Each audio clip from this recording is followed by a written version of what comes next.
Bismillahirrahmanirrahim.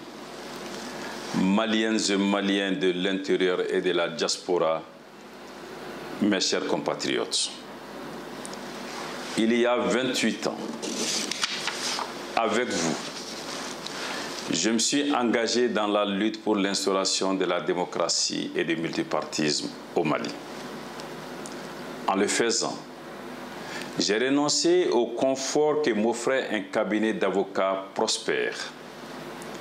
J'ai pris des risques physiques importants en conduisant personnellement les premières manifestations pour la liberté et la démocratie au Mali. J'ai exposé ma carrière professionnelle. J'ai aussi renoncé à une vie de famille tranquille. J'ai même quelquefois risqué ma vie. Je n'attendais aucun dividende personnel de cet engagement. À preuve, après l'instauration de la démocratie, je n'ai accepté ni poste, ni privilège, ni avantage. Seul le Mali m'importait. Le Mali, notre patrimoine commun. Le Mali, notre cause commune, auquel j'ai consacré toute ma vie. Ensuite, j'ai avec vous assisté à des pratiques qui étaient totalement à l'opposé de ce que nous avions promis à nos compatriotes. La corruption avec l'émergence de nouveaux milliardaires, le démantèlement de notre armée nationale, les génocides éducatifs, le chômage de nos jeunes, la dilution de nos valeurs coutumières et traditionnelles, les atteintes à la liberté d'expression, l'extrême pauvreté avec tous les jours plus de Maliens connaissant les affres de la faim et n'ayant accès ni à l'eau, ni à l'électricité, ni aux soins de santé, même les plus basiques.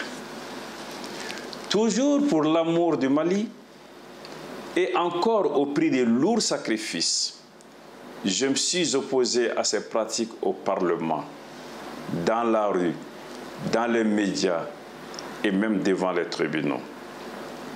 Pour ces combats, pour le Mali, j'ai accepté d'aller en prison.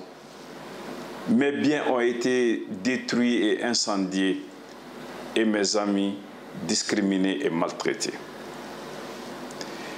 De nouveau sollicité après 25 années de refus, j'ai finalement accepté d'apporter ma contribution à l'édification de notre cher Mali au niveau du gouvernement. Mais rapidement, quand j'ai vu, entendu, compris que l'intérêt du Mali n'était pas au centre des préoccupations, j'ai tiré la conclusion que je n'étais pas à ma place. Mes chers compatriotes, dans la vie, il faut savoir faire des choix, surtout quand l'intérêt général est en cause. En effet, le comportement de certains hommes politiques a fortement altéré l'image de l'homme politique et jeté un discrédit sur la politique. En témoignent les trahisons, les retournements spectaculaires des vestes, la mauvaise gestion et les détournements des deniers publics, les invectives et les coups bas, les fraudes électorales et les scissions politiques, les discours irresponsables et excessifs, l'implication dans des scandales financiers, la non prise en compte des besoins du plus grand nombre et l'abandon de nos valeurs sociétales et religieuses. Néanmoins, dans ce contexte de corruption politique, économique et des mœurs, des femmes et des hommes ont su se mettre au-dessus de tout. Ont su mettre l'intérêt général et les valeurs cardinales de notre pays au-dessus d'eux-mêmes, ils ont assuré le respect de l'autre et des biens publics, la loyauté, la droiture, la dignité, la vérité et la justice au détriment de leurs intérêts personnels. Il est de la responsabilité de ces personnes qui sont quelquefois dans des camps opposés de travailler patiemment à réhabiliter la politique, à lui conférer à nouveau ses lettres de noblesse et surtout à mettre en place un État exemplaire, vertueux et inclusif. À cet égard, il faudrait désormais interdire au Mali et sanctionner toute immixtion de la famille, des amis, des associés, des intérêts privés à l'exercice des responsabilités publiques. Le cancer de la corruption doit être combattu, les corrompus et les corrupteurs dégagés et punis. Le fonctionnaire, pour lui permettre d'exercer sa mission, doit être protégé et mis en confiance, son image restaurée, le mérite récompensé, les fautes sanctionnées, et créant ainsi la volonté de servir l'État à travers une fonction publique rénovée, efficace et moderne. Il faudrait aussi, mes chers compatriotes, donner à nos compatriotes la fierté d'être maliens et les protéger partout où ils seront. Pour nos compatriotes de l'extérieur, il nous faudrait assurer et protéger leur transfert envers leurs frères restés au Mali et sécuriser leur investissement. Le Mali sera respecté et sa voix entendue. J'ai compris, mes chers compatriotes, que bien qu'incontournables, les partis politiques ne peuvent plus continuer à exercer un monopole sur la gestion des affaires publiques. Il faut désormais étroitement associer à cette action la société civile, mais aussi ces centaines de milliers de Maliennes et de Maliens sans aucune attache partisane ou associative qui ne cherchent qu'à servir leur pays et qui sont toujours prêts à répondre à l'appel du Mali. C'est la raison d'être du regroupement uni pour le Mali, OUMA, qui regroupe en son sein toutes les catégories socio-professionnelles du Mali et des partis et des associations dont le Sénat Faso-Riwaton qui y a adhéré en toute liberté. Mes chers compatriotes, l'action publique se fait d'abord au service de l'homme. C'est pour cette raison que l'homme malien, pris en tant que citoyen ou organisé dans un groupe, entreprise, collectivité, association, devrait être replacé au centre du processus de développement économique, social et culturel que je propose aux Maliens. En d'autres termes, il s'agit de faire de chacun de nous le décideur pour l'avenir et le devenir de notre pays, l'acteur principal du développement et enfin le bénéficiaire ultime de ce développement. D'abord l'homme, décideur pour l'avenir et le devenir du Mali, est en quête de spiritualité qui reste un besoin vital. Dans ce domaine, les actions à mener seront orientées dans deux directions principales. La laïcité de l'État est reconnue et réaffirmée non comme le rejet des religions, mais comme la nécessité de reconnaître la liberté de culte et d'aider positivement les croyants à accomplir leurs obligations religieuses. Ensuite, la reconnaissance de la légitimité de nos chefs traditionnels nos chefs de village, des quartiers, de fractions et nos leaders d'opinion qui retrouveront la place qui est la leur dans notre société et qu'ils ne devraient d'ailleurs jamais perdre. Dans ce cadre, la famille sera protégée et l'autorité parentale renforcée. Les prérogatives des chefs religieux et coutumiers seront réaffirmées et les valeurs sociétales positives seront préservées et renforcées. C'est fort de cette conviction que j'ai initié en 1994 une proposition de loi pour légaliser le mariage religieux et qui a été adoptée après 15 années d'efforts intenses et de durs combats. Ensuite, l'homme acteur du développement mène des activités productives qui seront protégées et soutenues par l'État dans le cadre de la promotion et du renforcement du secteur privé. Ces activités concernent tous les domaines, le commerce et les services, la fiscalité, l'industrie, l'agriculture, oui l'agriculture, l'élevage, la pêche, les mines, l'énergie, les transports, l'artisanat et le tourisme.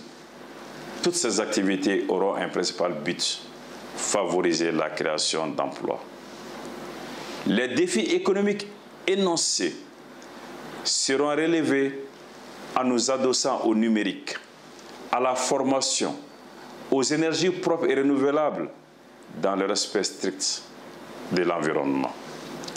La responsabilité sociale des entreprises dans ce cadre sera bien évidemment renforcée.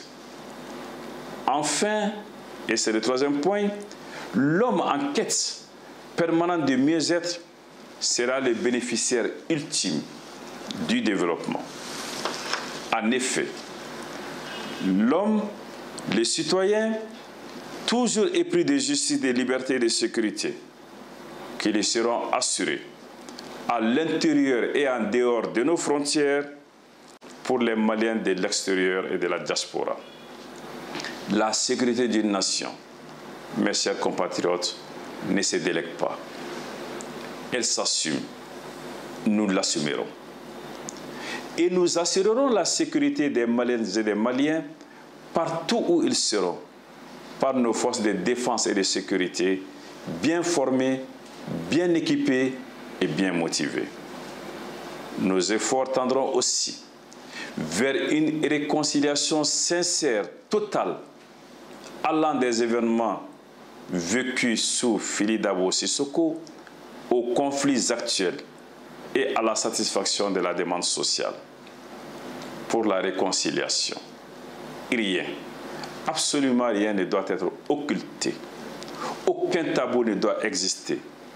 Tout doit être évoqué, réparé et pardonné. La demande sociale, telle l'éducation et le numérique, la santé, l'accès à l'eau, à l'électricité, au téléphone, à l'information, aux infrastructures pour le transport et l'habitat seront fortement pris en compte. L'investissement dans le savoir sera considéré comme le meilleur et le plus productif des investissements. À cet égard, l'école sera effectivement et totalement gratuite et obligatoire. La question de la création d'emplois sera au cœur de toutes les politiques publiques.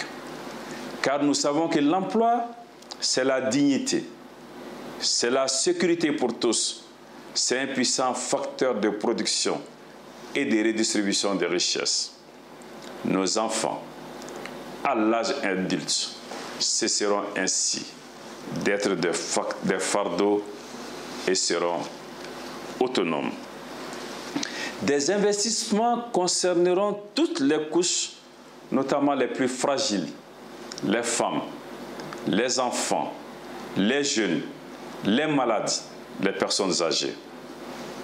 Je le sais, nul ne peut enrayer totalement la pauvreté sur la terre, mais améliorer les conditions de vie des citoyens est une des principales vocations d'un gouvernement.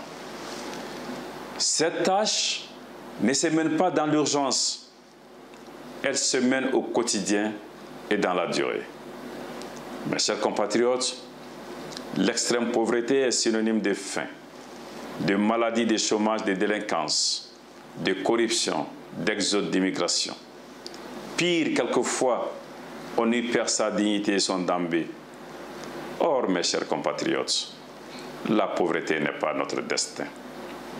J'ai beaucoup voyagé à travers le monde pour voir, comprendre et apprendre. J'ai aussi lu et écouté.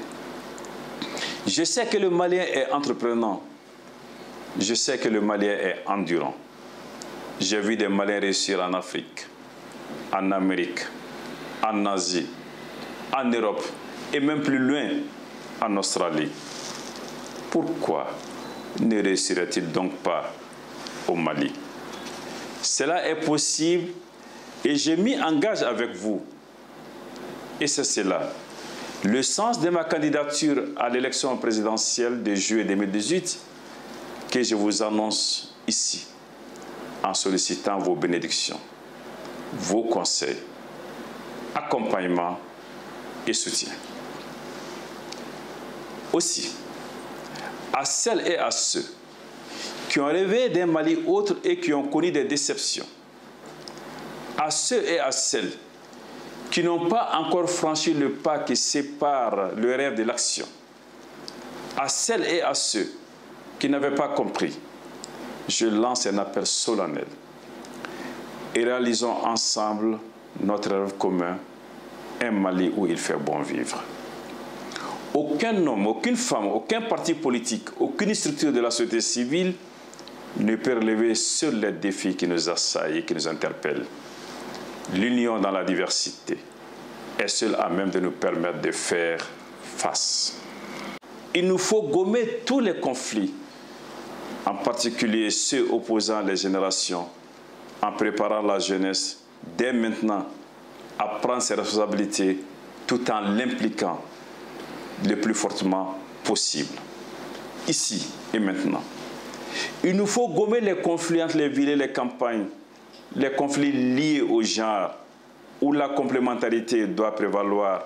Au niveau d'instruction, les conflits entre secteur public et privé, entre Maliens vivant à l'intérieur ou à l'extérieur de nos frontières, entre les civils et les porteurs d'uniformes, entre les religieux et les laïcs. Ainsi, et ainsi seulement, nous donnerons des raisons d'espérer et de nous rassembler pour construire ensemble le Mali. Nous n'avons pas le choix, mes chers compatriotes. Il nous faut agir au péril, sauver le Mali ou assister un spectateur à son déclin. Le Mali est au bord du précipice. Ne les laissons pas tomber. Unis, tout devient possible. Unis pour le Mali gagnera.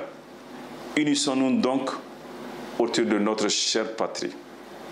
Mes chers compatriotes, prions ensemble Allah subhanahu wa ta'ala pour qu'il puisse couvrir notre pays de sa miséricorde. Merci.